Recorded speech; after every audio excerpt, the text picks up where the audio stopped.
होशान village का आतंक। पूरा होशान गांव एक ऐसी दीवानगी और निराशा में डूब गया जो पहले कभी नहीं देखी गई थी। वह पुराना कुआं अब सिर्फ एक कुआं नहीं रह गया था, बल्कि वह काली तबाही उगलने वाला एक स्रोत बन गया था।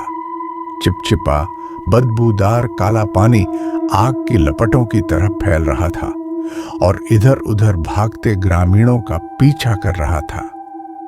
उस काले पानी की चपेट में आने वाले लोग अमानवीय चीखें मार रहे थे।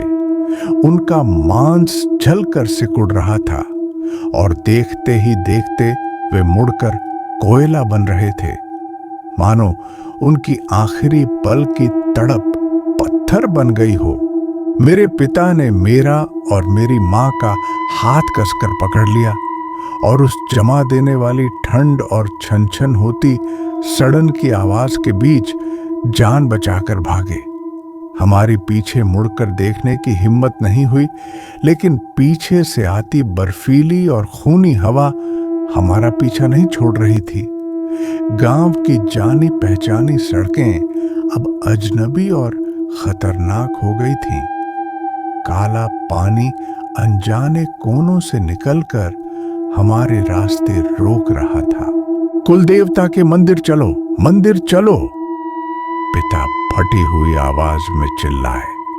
वह गांव की सबसे पुरानी इमारत थी, जिसके बारे में कहा जाता था कि वहां पूर्वजों का आशीर्वाद है। निराशा के उस दौर में वही एकमात्र सुरक्षित ठिकाना नजर आ रहा था। हम लड़खड़ाते हुए मंदिर की ऊंची चौखट के अंदर घुसे और हमारे पीछे गांव के कुछ और लोग भी घिसटते हुए अंदर आ गए। पिता और कुछ अन्य पुरुषों ने अपनी पूरी ताकत लगाकर लकड़ी के उन भारी और पुराने दरवाजों को बंद किया और मोटा कुंडा चढ़ा दिया।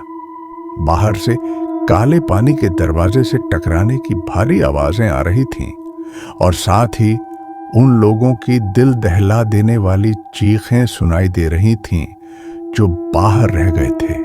मंदिर के अंदर मोमबत्तियों की मध्यम रोशनी कांप रही थी, जिसमें पूर्वजों की अनगिनत नाम पट्टियां, टैबलेट्स दिखाई दे रही थीं। बचे हुए लोग जमीन पर ढह गए।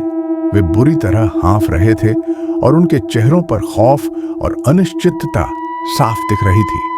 मैं और मां एक दूसरे से चिपक कर कांप रहे थे। बाहर से टकराने और फुफकारने की आवाजें जारी थीं। ऐसा लग रहा था मानो वह काला पानी जीवित हो और अंदर घुसने की कोशिश कर रहा हो।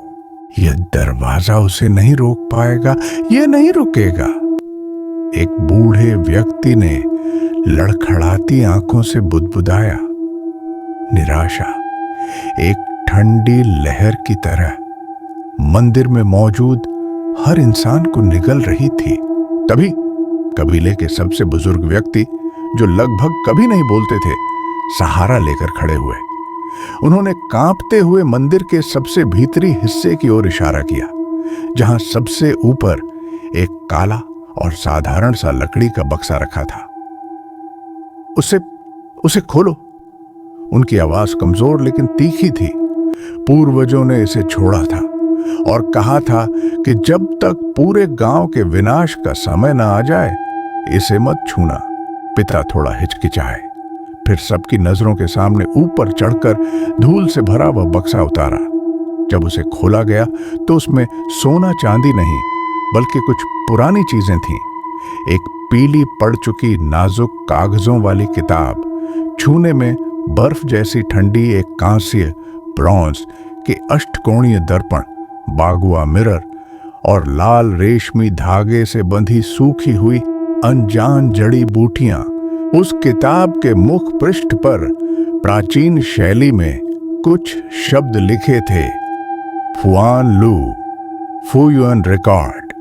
Silent quite TV. अगर आपको भी डरावनी कहानियां पसंद हैं, तो आपको यह चैनल बहुत पसंद आएगा और कंटेंट के लिए लाइक और सब्सक्राइब करें।